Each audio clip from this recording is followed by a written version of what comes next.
B, and welcome to the Spinning Knitter podcast. It takes place in the northeastern United States, where it is currently very cold.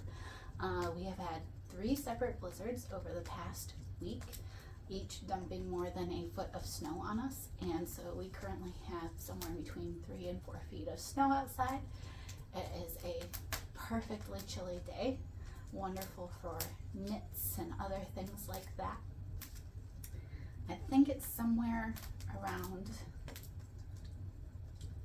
10 to 20 degrees Fahrenheit, and just perfect weather. It's my favorite type of weather. It's made driving a little bit difficult, but if you have 4-wheel drive and snow tires, you're okay. What's the weather like where you're at? I hope you are having a warm and safe Thanksgiving wherever you are, and that the weather has been cooperative with you driving. I am currently experiencing a little peace after working the holidays. Worked 6 days so far this week, so this is my day off, and I am going to enjoy it with friends and family as much as possible in a wonderfully toasty fire, although it is a little bit warm, so we might have to move. So I don't have a real book for you today. I wanted to show you what I am going to be reading. This book, Grandma, I think you'll remember this, was recommended to me by my grandma. It is by Gail Tsukiyama, and it is supposed to be, quote, one of her best novels to date. It's The Street of a Thousand Blossoms, and it takes place in Tokyo in 1939 and continues to go through World War II. One of the things about Gail Tsukiyama that I love is her very detailed, very descriptive writing. You can see her characters moving across the page, so I am very, very excited for this. I know she wrote The Samurai's Garden and Women of the Silk and different things like that, some of which I have read and greatly appreciated, so I fully expect to be delving in and enjoying this book thoroughly. If you like Lisa C., they have very different writing styles, but they deal with similar themes and similar elements. So if you like, Lisa C. is Peony and Love, Snowflower and the Secret Fan. I would highly recommend that you pick up one of Gail's books because I think you'll enjoy it. So I don't have much for you today in that I have 4 ongoing projects that I'm going to show you that I am actually working on currently.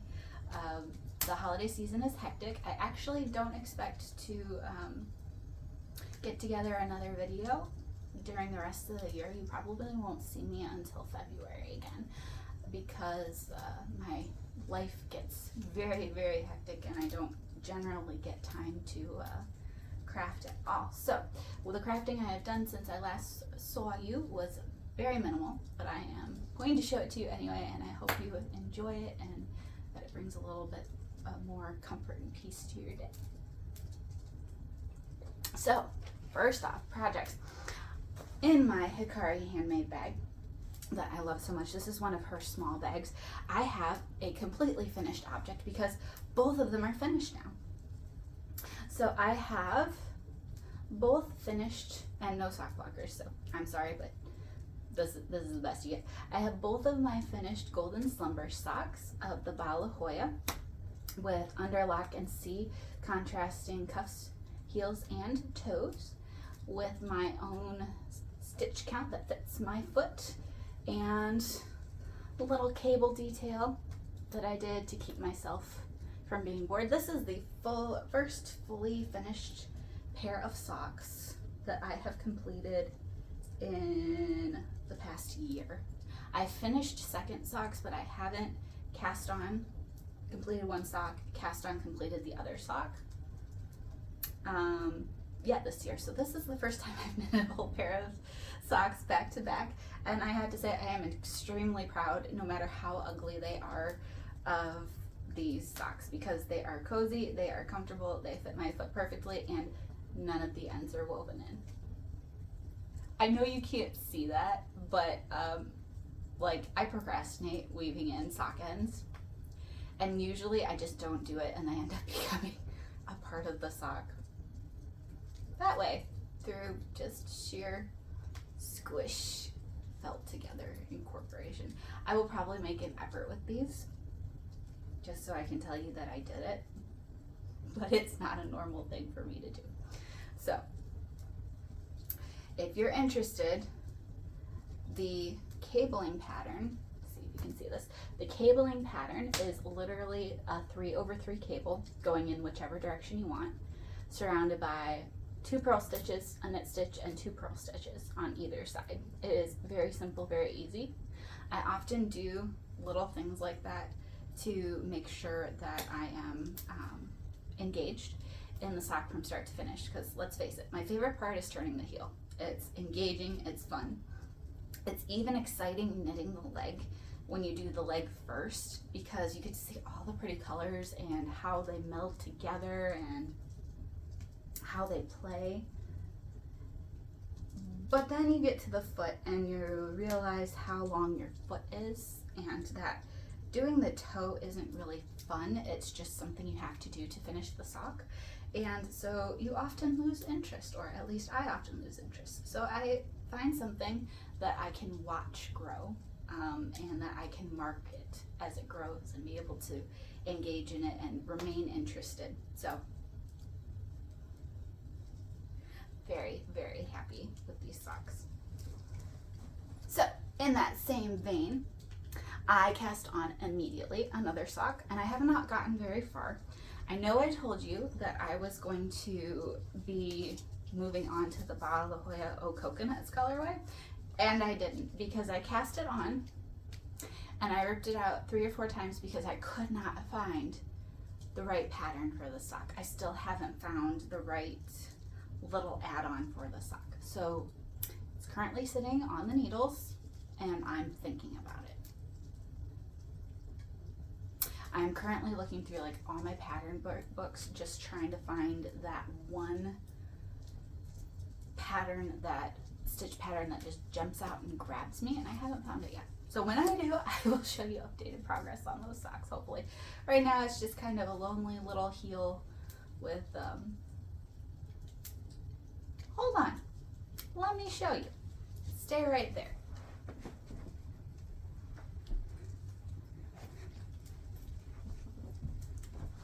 I don't know why I didn't bring it over here in the first place.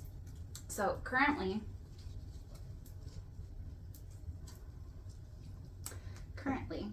this is the lovely cake, which is just beautiful. And this is my cuff to go along with the lovely cake.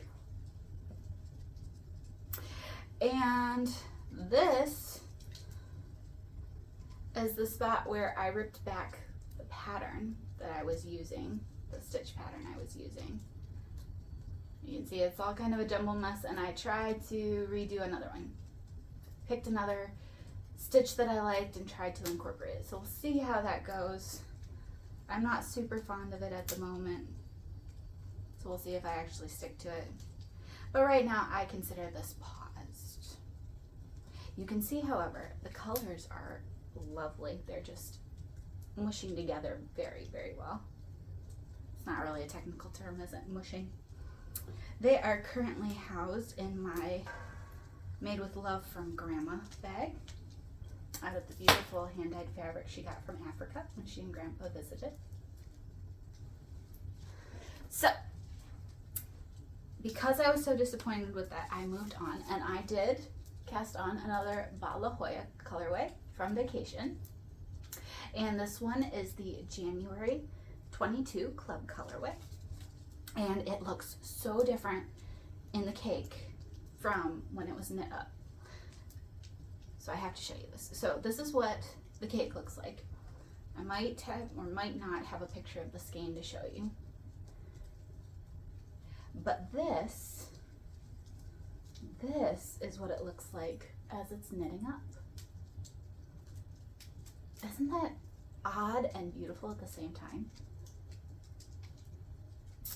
So this colorway has this, it's like a mushroom base. I don't know any better way to put it. It's a mushroomy gray base with a touch of green.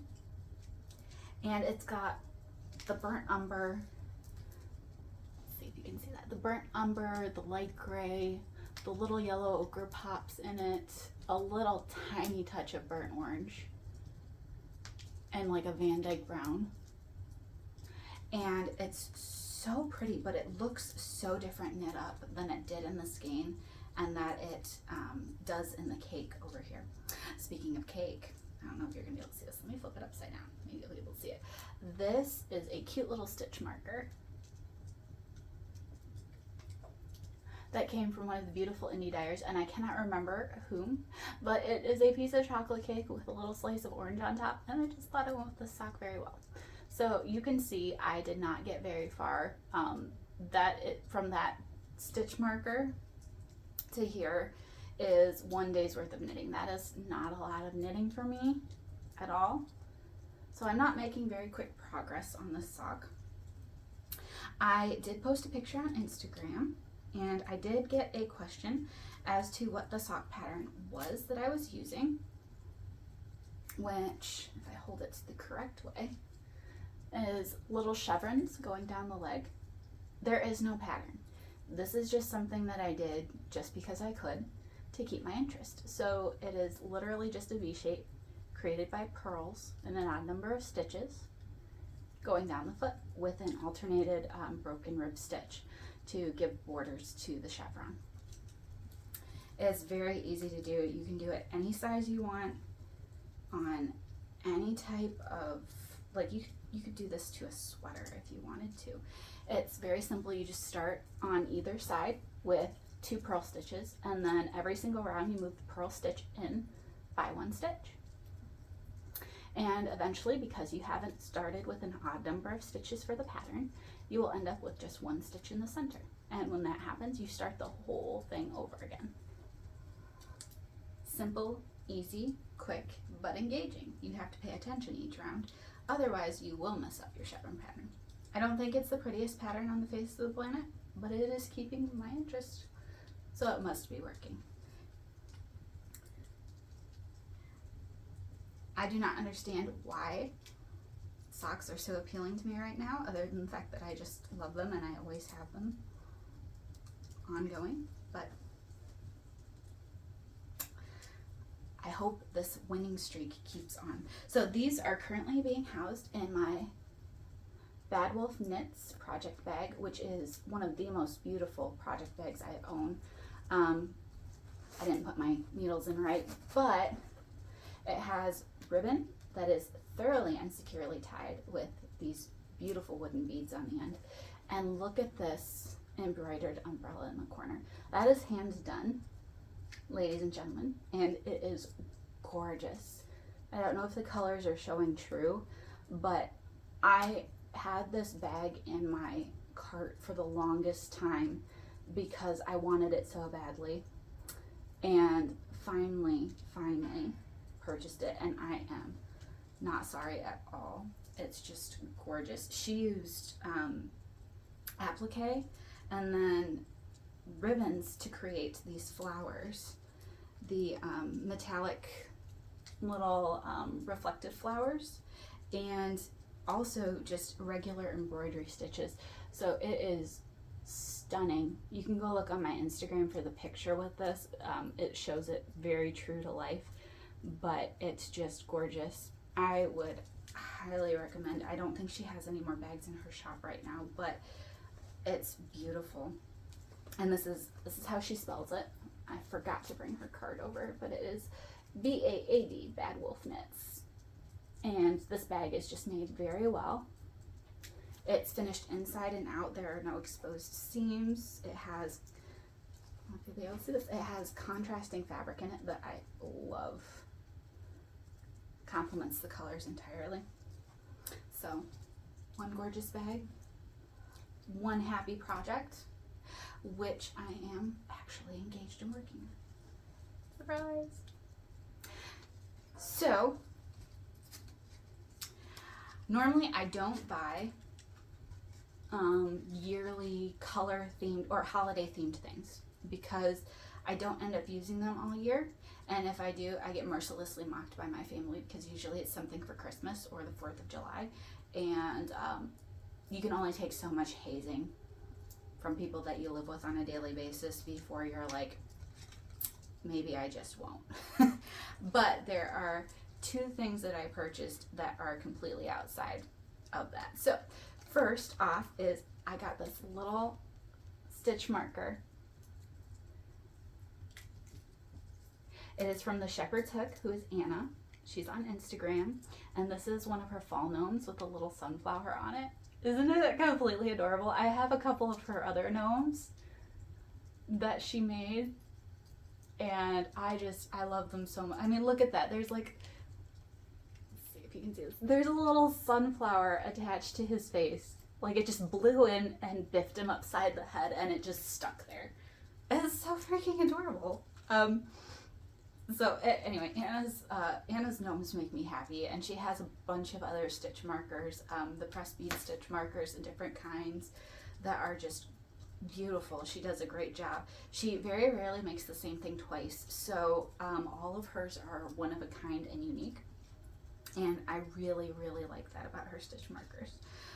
So this stitch marker is going to be going on a cast on that I started last night, and I was so tired. I was so tired after I got home from work that I didn't do more than literally cast on. So what I cast on was a beautiful skein that I got from the Sheepy Shire. So the Sheepy Shire is Tara and Michael. And Tara started dyeing and selling in 2012. She's out of Pennsylvania. And Michael, I think, joined in like 2021, I want to say, to help her with the business. And she has a fun and funky sense of colors, and I love them. So I went online, not even planning to buy something, and saw this holiday colorway that she came up with, and I was like, I think I need that. Not that I need it, but I wanted it really badly. So this is her Rockin' Around colorway. It is on her 4-ply 75/25 Super Rush Merino nylon base, and it was just perfect. It is exactly what I wanted. I can very rarely find Christmas skeins that have enough red in them to make me happy, because red and green are my favorite parts of Christmas colors. Like, I love red and green together. And even though I work now in an environment where I hate red and green together, this skein made me happy because it is the right color red for me for Christmas. So I literally day before yesterday, I wound this into a cake after work. I was so tired, I almost fell asleep halfway through winding this into a cake. I do not have a ball winder. I have a Amish Swift, so I can cake this cake I created in under 30 minutes with hand winding. Like, I'm just fast at it now because I've done it for so long, but it is still time consuming compared to having like an umbrella Swift and a ball winder. However, I like how soothing it is to wind cakes, so it delays my instant gratification fix so that I am more gratified by the time I'm done, which might be a selfish thing. But I also enjoy watching the skeins of yarn. Do you guys remember when indie dyers first started dyeing? Do you guys remember that? Like, when they first really hit the scene and everyone's like, indie dyed yarn with speckles? Probably about 15 years ago, when it really started to explode in the early 2000s. My first experiences with indie dyed yarn were rough and not the greatest experiences, and I had the first probably 4 skeins of indie dyed yarn I got had knots in them, and then it was even worse when the larger companies started trying to mimic indie dyed skeins, and I don't know what type of luck I had, but for some reason I always got the skeins with knots in them. So I refused to buy a ball winder and a Swift because for some reason in my mind it made me think that A, I didn't need them because I just didn't want to give into the technology. 2, I was poor at the time, so I really couldn't afford one even if I wanted one. And 3, hand winding made it so much easier to find the knots and be able to figure out where they were. I remember I got a skein of, it wasn't ILYA, it was something else, but it might have been opal, and one of the color repeats was tied together but greatly shortened, so I had 2 self-striping skeins for self-striping socks that were off by like 2 whole stripes, and that really bothered me because at that point in time I hadn't learned to let go of some of the control in my life, and it really irked me. So this was just a way to mitigate my OCD. We'll go with that. Are you like that? Like, are you actually OCD when it comes to your knitting, or are you just kind of a go with the flow person? Like, what kind of person are you when it comes to that? I'm curious. I have changed over time. I am now a go with the flow person, and when I was younger, I just kind of wanted everything to be perfect the first time. When I realized life wasn't that way, gradually my knitting switched to keep me from thinking that way. Anyway, rocking around the Sheepy Shire, beautiful. This is what I have, which is I have cast on the beginnings of a sock. 4 needles here. They are the Crystal Palace bamboo. I know you probably can't see that from there. They are one of my top 3 go-to bamboo needles because I like the way that they feel. They don't bend. I have only broken 2 of them, and I've been using them for over 20 years. So, good enough recommendation for me. They are 2mm needles, or US size 0. And it is currently being housed in a repurposed, thanks to my mother, April Cornell bag that fits perfectly with the theme of the season. Plaid and everything, and the right shade of red. So, because you can't just get one skein when you purchase from an indie dyer, this is technically stash enhancement, but I got this fairy bottom burps, also from the Sheepy Shire. This is the same base, which is her staple sock, in the Superwash Merino 4th ply, 75/25. And let's see if I can show you this. Look at that. Speaking of indie speckles that just pop, look at those speckles. This reminds me a little bit of a Sugar Plum Fairy colorway, and I love it. So this is sitting. I'm not going to cast it on until I get my rockin' around socks done. Hopefully, maybe. We'll see. But isn't this just pretty? Go check them out. They are on Etsy, and I believe they still have their own website as well, I want to say. So check them out. They are having Black Friday sales right now. I don't know if that interests you or not. But that is not the only sock skein that I purchased. I also, what are you doing? Be careful. Don't burn yourself.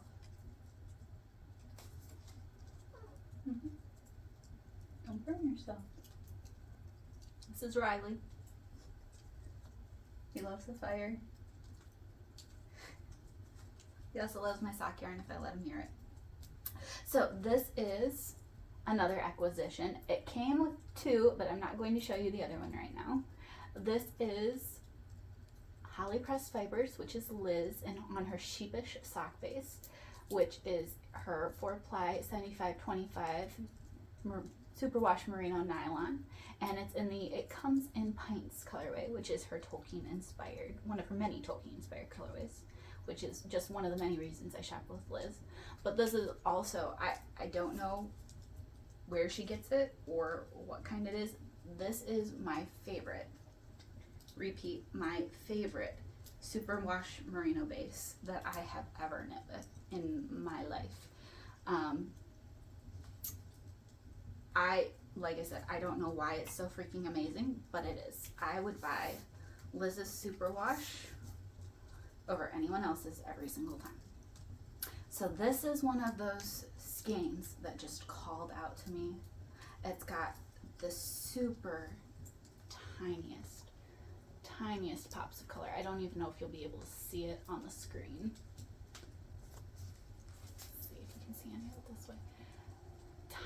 Tiniest pops of color, which is perfect to make a sock that you have no clue what it's going to be and just try out a pattern of random sock stitches shoved together. So this, I am positive, will be showcasing a Hitomi Shida stitch pattern at some point in time. Don't know when, but I was so incredibly excited to receive this skein. I have been using Liz's yarn for over 2 years at this point, and I still keep going back. She does re-dye certain colorways, but they come around like maybe once or twice a year. And then she has colorways like her, she does self-striping as well, and they're beautiful, her self-striping ones. She does it very rarely, and they're usually a first come, first serve, not dyeing it again type colorway. So I have one of those that I'm still working on because it was a knee-high pair of socks, and it's taken me a long time to get through them. But I also enjoy this yarn, this base, so much, and the colors in that particular sock are so perfect for me that I knit it slowly because I wanted to. Because even though I want to wear the socks, I'm taking just as much joy and delight out of knitting the socks and watching them grow as I would wearing them. Do you do that too? Are there some things, spinning projects, knitting projects, weaving projects, where you just kind of slow down so that you can savor it just that little bit longer? Are you like that? I want to know. Shoot me a comment below. Or don't. Keep it all to yourself. Don't share with the group. That's fine. There is no pressure to share with the group here.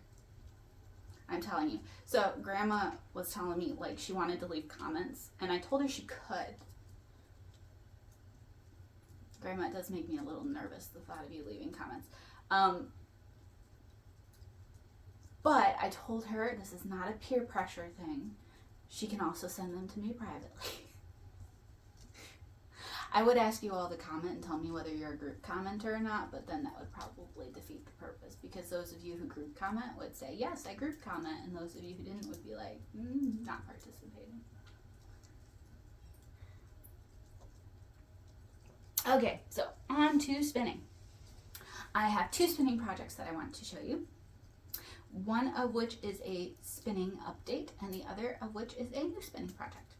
So the spinning update is on what I am calling the watercolor braid from Woolamina, 4 Rivers Yarn and Fiber. She is on Etsy. She does not name her colorways because they are always one of a kind. So this I have named the watercolor braid because that's what it reminds me of, is a watercolor painting, especially when it's not dark and cloudy outside and there's actual sunlight. You can just see it sparkle. It has all sorts of different greens, like there's spring green all the way to like a deep blue green, an emerald green in there, all sorts of different greens, just beautiful. There's like that oh, I'm not gonna remember. There's a plant that has those deep blue green little petals almost all over it. It's like a burning bush, but it's not a burning bush. And it has like, it looks like it's always coated in a light white dust that color is in here. I don't know how she did it, but that color is in here. And then there are tiny little bits of purple thrown in all over the place. So I have been faithfully spinning on this for a little over 2 months, I think now. I want to say 2 months. And I started it on my green sleeves, Connie's, with a crown in yellow heart, which is just one of the most stunning spindles I've ever seen. And this spindle is amazing. Like, it hits the ground, but it keeps going. It's like it thinks about it and then it's like, no, I just don't want to stop. So I have been faithfully spinning on this and enjoying it. This is one of those projects I've been savoring. I don't want to hurry through it. I just want to enjoy it. I hope you can see it. I hope the camera focuses. If it doesn't, it doesn't. Oh well. So this is the first spindle that I filled. I fill spindles up to about here, and then I start another spindle, and then I add on to the original spindle when I feel like it. So the second spindle that I chose was one of my more recent purchases from Liz, and this is a Marines. This one is out of Clara walnut and Honduras rosewood. It is 8 ounces, and I believe it has a walnut shaft as opposed to a mahogany shaft to match the walnut shaft. And as you can see, I have been spinning pretty faithfully on this. This is a medium type spin. It's not super thin. It's definitely a medium. But look at the colors. Aren't they pretty?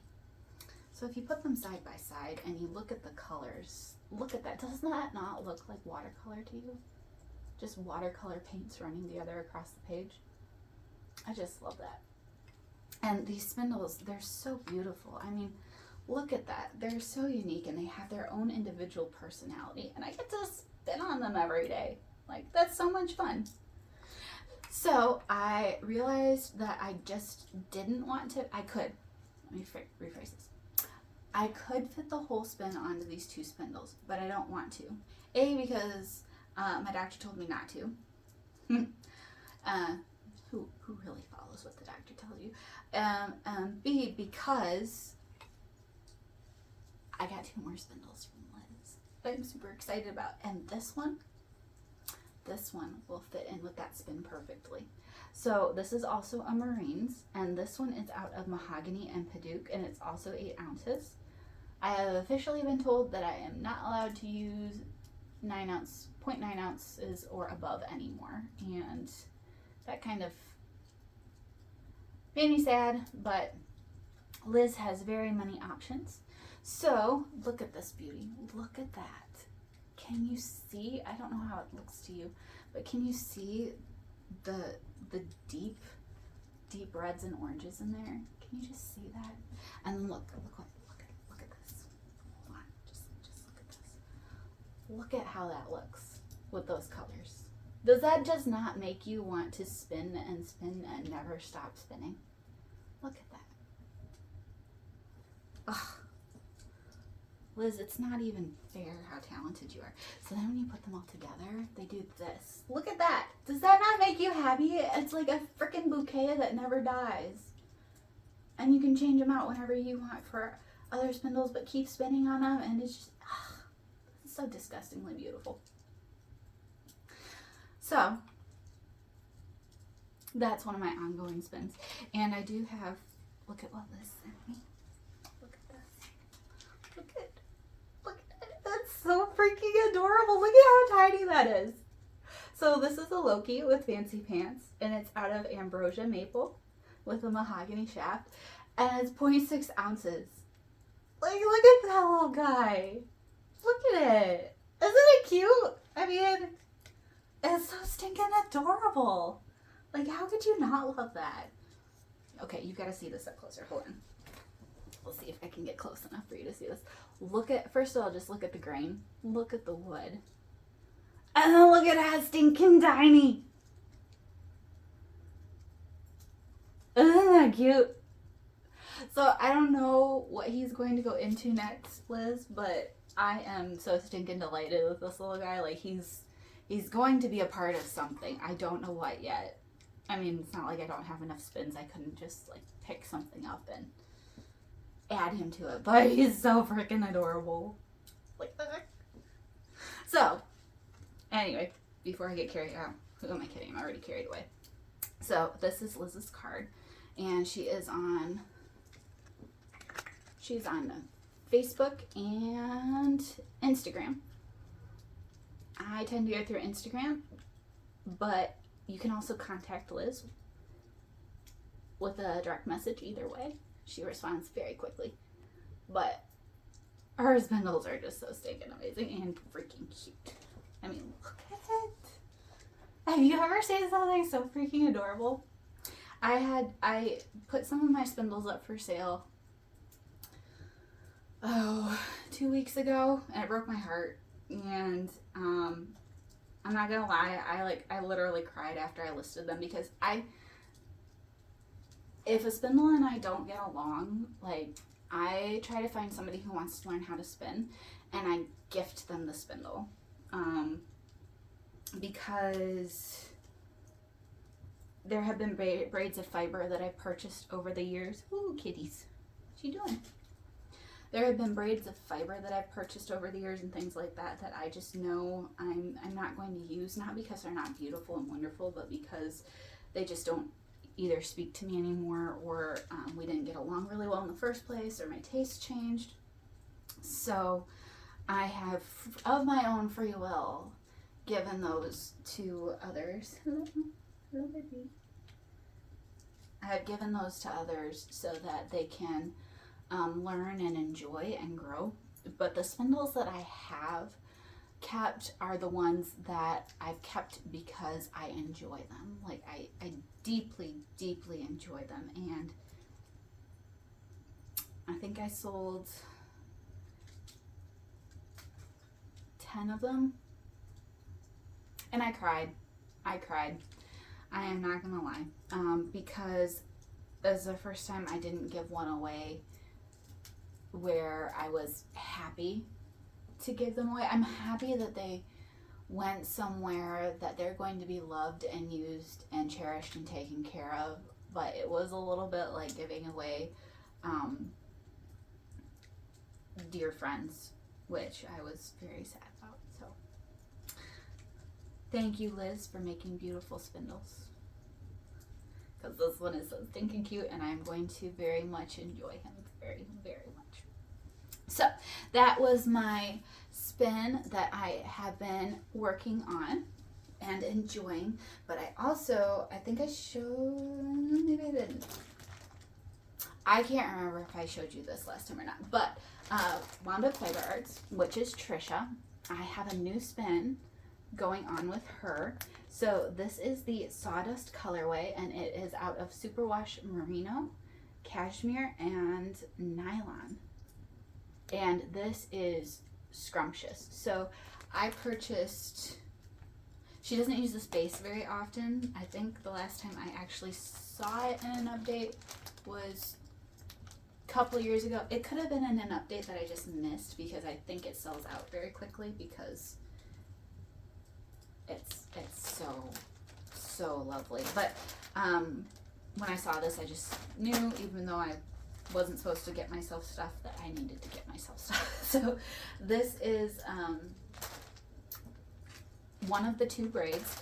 This braid is a little bit darker than the first braid that I started on. So this is the first braid, and I don't know if you're going to be able to see how floofy this is, but it is one of the floofiest braids I have ever done. The only other braid I have gotten that is this floofy after going through the mail to get to me, because most things take a while to get to me,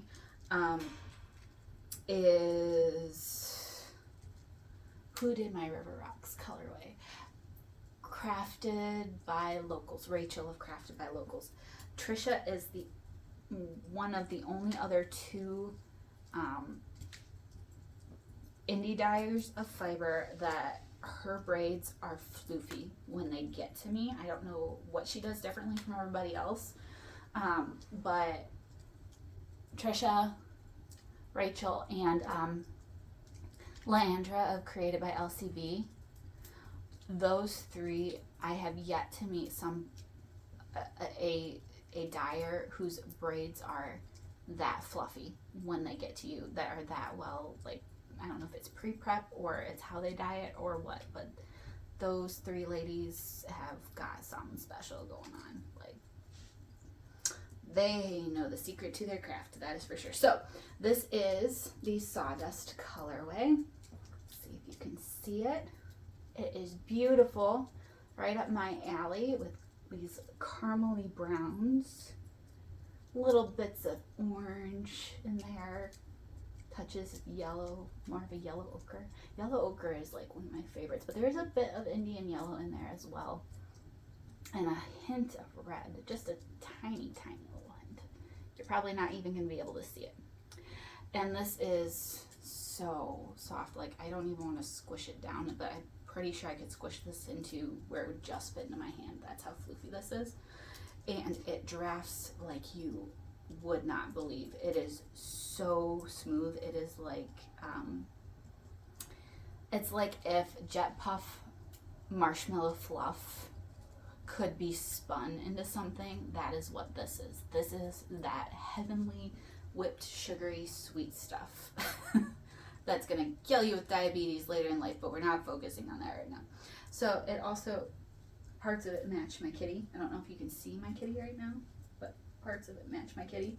And I am currently using supported spindles for this because it drafts like a dream and I want to savor it. So supported spindling for me, I don't get a lot of time to do it, and it takes me longer than spinning on a regular drop spindle to fill up a supported spindle because my technique is not as practiced, so it's not on par and I'm not as fast. So when I have a fiber that I truly, truly just want to sit back and I don't care when it gets done, I will spin it on supported spindles because I want to appreciate the fiber. So that is what I am doing. If you are on Instagram, you have seen my picture of spinning with this fiber, and I am using my spindlewood Tibetan spindles, most of which I have gotten from one of the ladies that I follow, Michelle's D-Stashes, and I appreciate these so much. These Spindle Wild supporteds are not the tallest spindles, but they are solid and they have incredibly sharp pointed tips. Like I could probably cut myself open on this tip if I pressed too far. And they spin perfectly. They are, if they are not perfectly centric when they turn them, they will pin weight them, which you can see has happened with this one. And they are made out of all sorts of different woods. I think this one is, I can't remember which one this one is. I want to say this is the snake wood, but don't quote me on that. They spin so smoothly, and I fill them up in a football shape so that I can pack more on and just keep going till I can't keep fiber on the spindle anymore. So this one is almost full. I can fit probably out to here on it, and then it'll be done. And then I have all these other guys to fill up. So this is, to give you an idea of how short these spindles are, which I don't mind. Once again, I don't mind because they are fast spinners. This is their normal length. This is the largest one over here. And then this is one of their pocket-sized Tibetans, which is literally the size to fit in a pocket. This one is out of applewood, and I just got it recently from a D-Stash, and I love it. So, don't know if you can see it, but it's just gorgeous. Gorgeous, gorgeous. And I have a couple others. I have a pistachio one that's not here because it's involved in another spin. I have this one, which is a beautiful rosewood. Paurosa. And something that I don't remember, but it's beautiful. Some sort of burr. I snatch these up when I can because I know I will keep them for life. But because I have 2 braids and I don't have enough the spindlewood spindles, I also am using my Enid Ashcrofts. So this particular Enid Ashcroft is of oak fir, I believe, and it's 43 grams. It's one of her bead spindles, and it is just stunning. Spins true. All of Enid's spindles spin true. I have not had one that is not absolutely perfect. And hers are tipped for a longer spin. Her supporteds are. And always spin beautifully. So I am also spinning, as you can see, this beautiful sawdust up with this spindle. They just go together for me.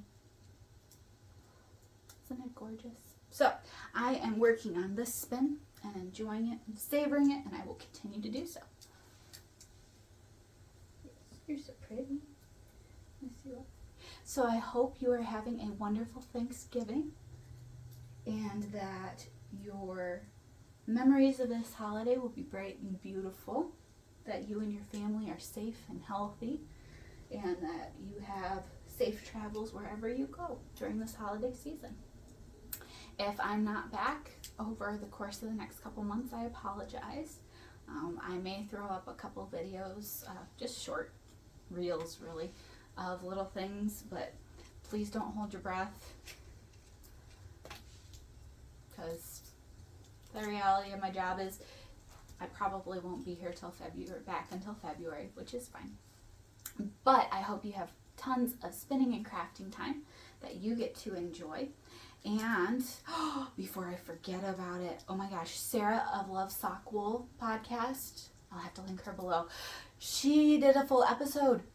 She has not done a full episode since I want to say 2020.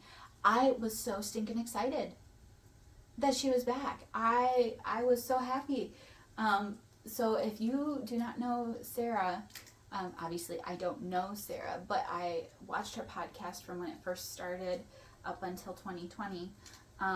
She is spunky, eclectic, and she is a sister to my soul because she knits socks and shawls and occasionally a sweater, but mostly socks. And I cannot even tell you how much I missed her and how happy I am that she's back. So I would highly recommend, if you love socks, if you love indie dyed yarn, if you like bubbly people that are just full of kindness and goodness, that you go over and check out her podcast. So plug for Sarah there. Enjoy what she can bring into your life with just joy and happiness. So once again, happy Thanksgiving, and I will hope